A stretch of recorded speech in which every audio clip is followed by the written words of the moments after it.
ounce, 14 ounces. That's what you weighed when you were born. First time I looked in your eyes, I knew you were going to be bigger than me. I knew your life was going to be bigger than mine.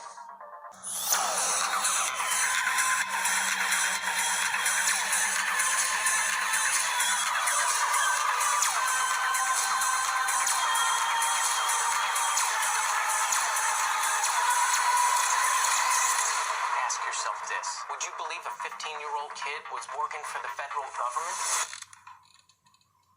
But he was.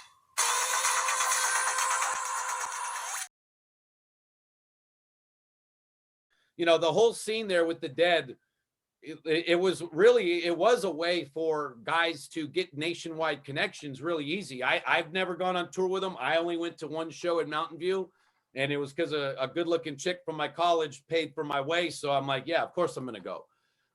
But for the kids, the younger people who did go around on their tours, that was an easy way to, you know, if someone had the mind of a business person to build up, you know, clientele and start doing things, you know, not only do you get the contacts, but there's a lot of people doing it too. So it blends in. The cops can't search everybody. The numbers are sort of on your side. If you're, it's all outlaws, man. It's just like you know, it's a big consortium of outlaws, man, that follow the Grateful Dead around, you know? right. I fell right in with that. I went in '92 to Cal Expo, and the party is out in the parking lot. It's not in the Yeah, absolutely. And when Jerry died, my friends and I went up there to San Francisco for the whole street fair that just happened out of nowhere. The whole pilgrimage, if you will. Again, I'm sort of like you, Seth. I was okay with them. Like, you know, Casey Jones is kind of a funny, cool song back in the day, you know, and a few others, but I was more going to Metallica shows or Slayer, you know, into Ice-T and, you know, that kind of stuff. Yeah. So Seth, I'm a firm believer of everything happens for a reason, and being that you had went away, do you think that in some weird way it actually saved you from harm's way, from the clientele you're dealing with, or even from yourself? Yeah, I don't know, but I would say, you know, from myself, because I mean, really from 13 to 22, I mean, I was like a loose cannon. Like, I mean, I was abusing drugs, you know. I mean, I didn't really get into like cocaine or heroin or meth, but you know, I tripped. I probably took close to 1,000 hits of acid, you know, during that time, during that 9 years, you know, more, you know, towards like the 16, 17, 18, 19. You know, I would trip because I had so much acid. I mean, I was getting like 10,000 hits a month. So, you know, I was like the dude that would go to a party, take a sheet of acid and then hand it out. And then, you know, just to be like a show off or whatever, you know, I would take like whatever, 5 or 10 hits, you know, but I built up a tolerance, but also, you know, I was smoking weed. I was smoking weed for pretty much 24/7, you know, and, you know, basically just out of control. Like I was just, you know, fucked up. I used to consider like that I was like living like a rock star. That was kind of like what I would tell people. You know, they'd be like, what do you do? Yeah, I live like a rock star, you know, but I was just fucked up. Like it didn't matter what time of day it was, you know, or whatever. I would be fucked up, you know, partying. Like I was a dude you could call in the middle of the night, you know, if you needed some drugs or if you just wanted to hang out and party, you know, and I was that dude. And, you know, I was like the same, you know, because I had a lot of access to money, you know, at like 18, 19, I was making like 20, 30 grand a month, you know, like this is like, we're talking like 89, 1990. I wasn't not generating 20, 30,000 a month. I was making 20, 30,000 a month, you know, so I used to spend money real freely. I was a guy like at the end of the party, you know, when everybody's like ready to go home, you know, like at 2 a.m. and, you know, like a few people are like hungry because they're fucked up or they got a lot of alcohol in their system and they want to go to Denny's. And I'd be like, you know, let's go to Denny's. Let's go to Denny's, you know, and, you know, there's always some people, you know, because a lot of kids, you know, don't have a lot of disposable cash. And they'd be like, oh, we don't got no money. We're just going to go home. And I'd be like, man, fuck it. Everybody who's left in the party, you know, whatever, 10, 15, 20, 30 people, let's go to Denny's. I'll pay for all of us. You know, and that I was just doing shit like that. But yeah, I was definitely very reckless.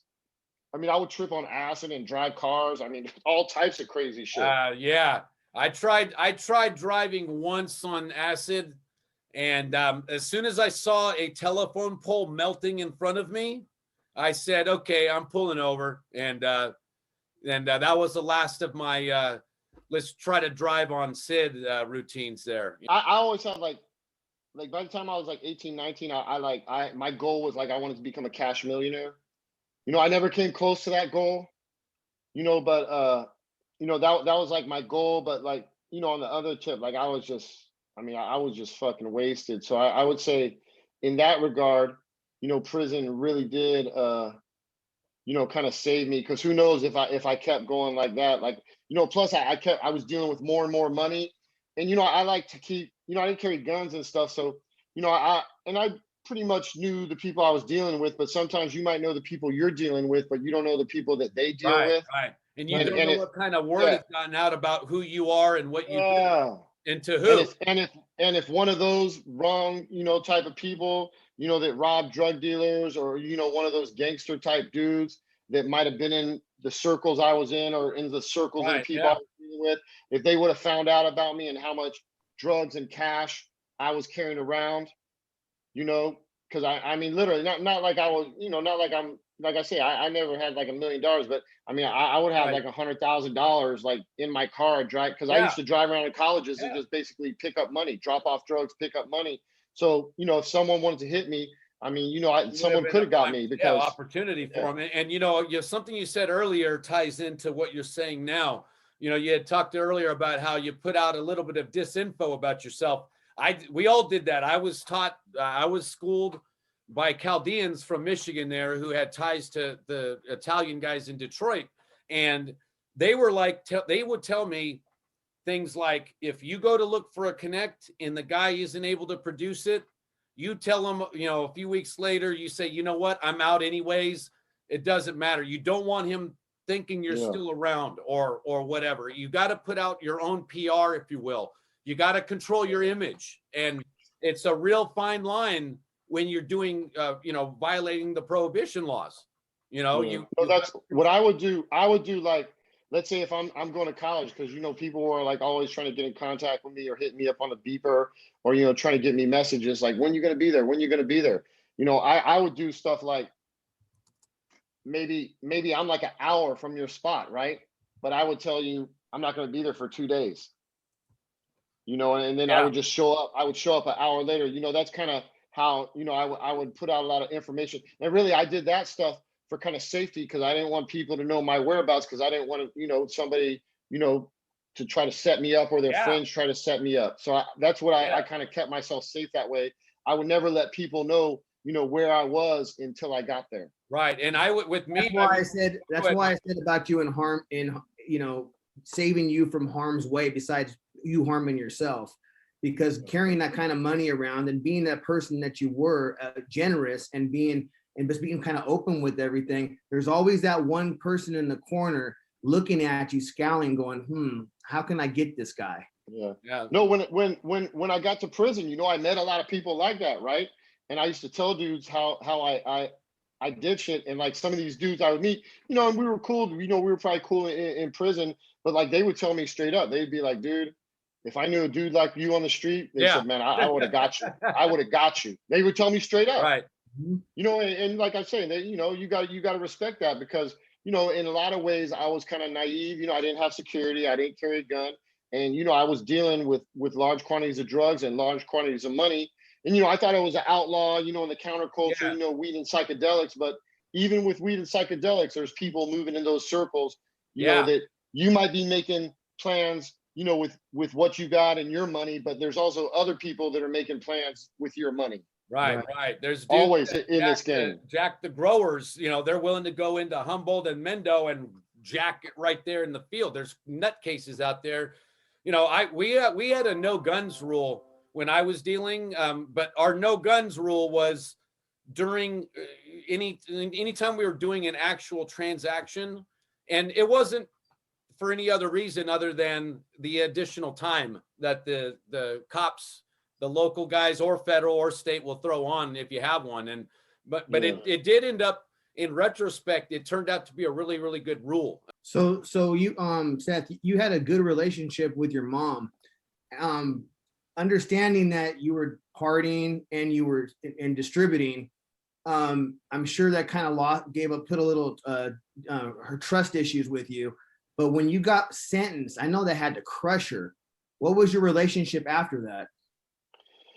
Yeah, I'd say it took me, probably like my first almost 2, 3, 4 years in prison to kind of repair that relationship, with my parents. I mean, they always supported me. The support was always there, but it was like serious trust issues because I remember, calling my mom like on the prison phone when I first got locked up, when I first got in the federal system, like on a compound. And dudes got like different stuff. Like dudes might have shoes or sweatsuits, that you can't buy in the store. That and these are like luxury items in there, and I remember one time it was like, because when I was on the street, I was like a real, I came up in the Air Jordan age, so Yeah. mid to late '80s. Like I was the type of dude. Every time Air Jordans came out, and other cool sneakers, at one time I probably had like 100 sneakers.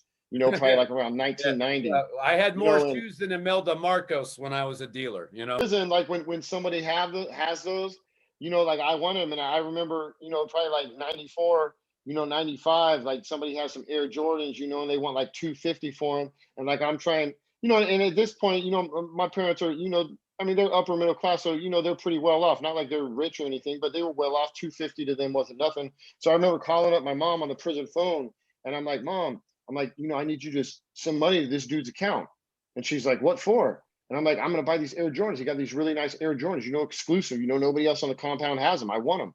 And she's like, is this for drugs? Is this for drugs? And, it's like prison phone. And they're like, right. recording. Are you being And I'm like, Mom, I'm like, no.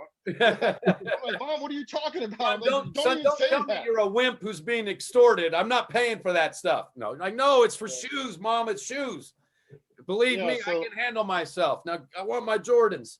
I mean, there was, the trust issues, and, kind of how I rebuilt that relationship was really, with the education. I threw myself into education, when I first got in, because really I was kind of lost. And back then they had the Pell Grants, from 93 to about 95. Then they abolished them. But, the first 2 years I was in Manchester, I got like probably like 24 credits. They used to have the teachers come in from Eastern Kentucky University. They would come right on the compound of the night and have classes, and the Pell Grants paid for it. And, I kind of used that because my mom was a teacher anyhow. So, she saw that I was trying to do something, even though my fucked up situation and all the time, I was trying to do something positive with my life. And, then with them visiting it, and like anything with any relationship, you gotta be consistent. And you can't ask for too much, especially when you have trust issues or you destroy that trust. So Sure. it took me like a good 3-4 years, to build that trust back. Yeah, absolutely. Whether you're in there or out, once our parents are usually the first victims of our activities. And then from there it goes to your children and your girlfriend, wife, whatever. They're the next ones. And so for those out there, younger guys in particular, we want you guys to know this isn't a game, and you need to think about these things before you do it. It's one thing, Seth does 20 years and whatnot, and Mikal did a year, and I've only did 90 days and whatnot, and guys get 5 years, some get 2 months, whatever it is, but you're still hurting the people around you more than anybody. And I know guys are like, well, it's just my life. Well, sort of it's just your life. That's only they call it the ripple effect. Yeah, absolutely. The list of victims from us, goes on and on. But the good thing I like about you, Seth, is you appear to be reformed. You probably were reformed a lot before you even got out. The number of years is clearly excessive, even for LSD. That's an excessive amount of time by far. But the good thing is, it appears as though you're not bitter. Are you towards the government or the whatever? You're fighting them the right way. You reform it. I was real angry. The first 5 years, but then like in prison, like I took the college courses, and then through the college courses, I decided I wanted to be a writer. Through meeting Michael Santos, and and reading like other like legendary prison writers, like I read like Jack Henry Abbott, In the Belly of the Beast, George Soledad or George Jackson's Soledad brother, Mami Abdul Jamal, Live from Death Row. So I was reading these other, stuff that prisoners were putting out. And eventually, like I took my anger and I channeled it into my writing, to try to kind of expose, what was going on. Cause I mean, anybody, when you do a lot of time, dude, especially like in the 90s in the drug war, like we're all just in there. Like, we're like, when are the people in the world gonna like fucking wake up and see what they're doing to us? Yeah. And like when you're in there, you act like, oh, this shit ain't nothing. I'm a tough guy. Yeah, whatever. You know what I'm saying? Like you tell people, oh, this shit's sweet, But I mean, really, like looking back, I'm a 50-year-old man now. I mean, the way they treat you, man. I mean, they take your dignity. They treat you. I mean, they treat us worse than dogs, man.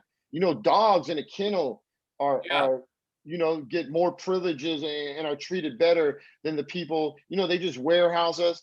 Like I know, if you've ever been like in transit, dude. Like I've been in transit, like where they run you through these transit lines. And they're taking you into the prisons. Like at the end of the day, you're cuffed all day with a belly chain and shackles, for like 10 to 14 hours a day in these bullpens, on a bus, on a plane. And then when they finally get you where you're going to sleep, they like run you through these, receiving and discharge places. And like literally, dude, I mean, they uncuff you, but then they just like strip you down, dude. And you're like standing in a line. It'll be like 60 dudes. You're just standing there naked. So, you can go and you can bend over, and show them your nuts and bend over and spread your ass cheeks. Cough. It's like dehumanizing, man.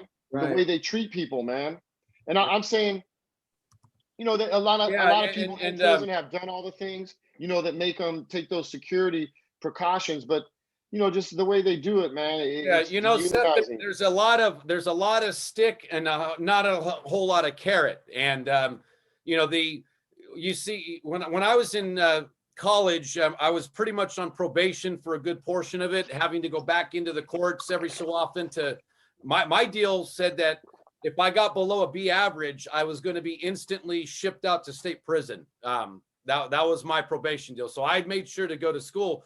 And when I would take these classes on criminal justice or law, or sometimes the communications classes where you get people that give speeches about this stuff, you start to see that there's way more of us.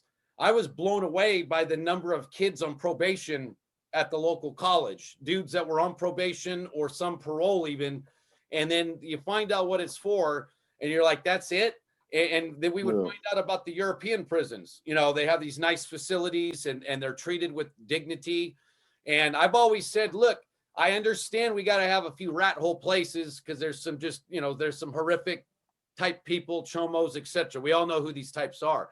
But there needs to be, maybe we build a few really, really nice ones and we let everybody know if you're on a good track, you're behaving yourself, we start to move you over. And then once we clear out these rat hole places, then we can destroy those places. And I think if we had more of an incentive, Seth, and you would know more about this than me because you actually did real time. But if we had an incentive like, hey, 1 year of all behaving, you guys are going to a nice, prison like what you see from Western Europe or Northern Europe, I would think most guys would say, hey, I'm going to do what it takes to get into a place like that. Yeah. So Michael Santos wrote a book, along that same lines. It's called Earning Freedom. Okay. Where he talks about that exact concept. That's what he was saying in the federal system. Like you should be able to earn your freedom by your behavior and what you do.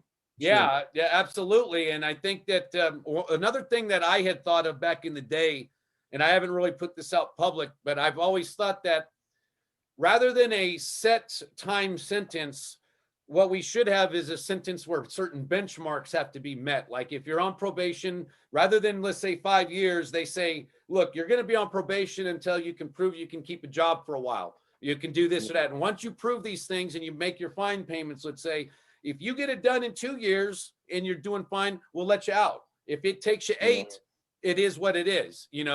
Rather than having I know some things you have to have a set amount of time for punishment and purposes, but I think with a lot of these guys, as a society, if we want to make things better for all of us, citizens, as well as those that are offenders, I think if we had, we need to have goals for everybody. Yeah, in the no, system. We definitely. need to have goals. You gotta give people incentive, man. Incentive to Right. not commit crime. Yeah, So- absolutely. Seth, you did the DAP program, obviously, and got 10 months knocked off of your sentence. Well, 10 months. But Yeah. when you got out, were you completely done off of paper, or did you have to go to a halfway house and stay a year in a halfway house? And where did they No, let you out? I did 6 months in a halfway house. You know, I met my wife when I was a fugitive in '93, probably about 7-8 months before I went in. Like, she didn't know my real name until the U.S. Marshals came knocking on her door. But you know, she stayed with me. She was just my girlfriend, but she stayed with me. We got married in 2005 in SCI Gilmer, and she's actually like my publishing house, like all my writing. You know, she facilitated all that. She was a person on the outside doing all that stuff. So she's like born and raised in St. Louis. So, you know, I was on the East Coast my whole bit, and like, you know, once I started to get to the end, I was trying to get closer to her, and I did like a probation relocation package and got transferred, you know, to St. Louis. So I actually came out, I did 6 months halfway house. It's called Dismiss House. It's actually like on the north side of St. Louis, which is like the worst area in St. Louis. Like, you know, that's where they all places. yeah, that's where they always have these halfway houses. And so I did 6 months. Well, you know, halfway house, you're technically still in the BOP. So that was like in August of 2014. And that was all like part of the RDAP program. You know, you get like the time off, and then you get the halfway house. And then I got out, I was on probation like January 2015. And I actually, from Virginia, because of my, you know, my two charges, I had the original charge, and then I had the two charges from when I was a fugitive. So I actually had 8 years paper that was concurrent, you know, 5 years on the conspiracy charge, 3 years on the two other charges. So when I came, really transferring my probation was like the best. I didn't even know, but it was like the best thing I could have ever did, because I came here and like they were like, we don't even give out 8 years paper. We only give out 5 years paper. So I lost 3 years paper just Nice. from transferring my probation. Nice. Then once I got out of the halfway house, you know, I was writing in prison. I was like writing for Vice and like Maxim and like all these other places, like when I was in prison, right? And I was getting paid. Well, my wife was getting paid for me. But so when I came out, once I got out of the halfway house, because in the halfway house, I was working like basically like 60, 70 hours a week with 2 jobs just to stay the fuck out of the halfway house. Right. You know, and only sleep there. So Yeah. once I got on probation, I just went down to my part-time job at this law firm, you know, where I was a courier, which I still got that same job today, 7 years later. And I started writing a lot. So, you know, freelance stuff. I kind of started my 5-year journalism job. And, you know, I had like a 5-year run. It's kind of like a national, like true crime, criminal justice reform journalist, where I was doing all types of stuff, you know, writing features for Penthouse and other magazines. And it was weird because like my probation, after a year, I got early termination, you know, because even my probation officer, they were like, man, you're doing so good, you don't even need to be on probation. Yeah. But really, it's weird because, I mean, I was jumping through all the hoops and passing all the urine tests and, you know, not, you know, hanging out with, you know, ex-cons or criminals. You know, I was basically just with my wife. But what a big part played of it too is the money I was making from the journalism, you know, because I basically went from, you know, in the halfway house, maybe making, you know, 2,500, you know, because I had like, you know, $10 an hour working in the kitchen, maybe like, you know, $15 an hour working in this law office. So I went from making maybe like, you know, 2,000, 2,500 a month to, once I started, you know, had time where I could actually write, you know, I kept the lawyer job because it paid higher part-time, but I went to making, like, I was making like 4, 5, 6 grand a month, like on probation. And it, you know, I had some months where I was making like 8 grand, Yeah, you know, well, like you look like the standout star athlete of the probation office. And by the way, kids, for those of you on probation, a very smart move is to make yourself look a little bit different than everybody on their case file. A little tip there for you younger guys. And also, you know, like once I got out, you know, I made sure I look, because especially I'm in Missouri, so you know, it's kind of like Trump country, you know, rednecky out here. So, you know, I made sure I was like real clean cut, you know, wear collar shirts, you know, because a lot of my life, and even in prison, I had like long hair, you know, and stuff like that. So yeah, after a year, man, they cut me loose. So I went from like 8 years paper to like 1 year paper. You know, not to Yeah. say I earned it, but you know, it was kind of luck too.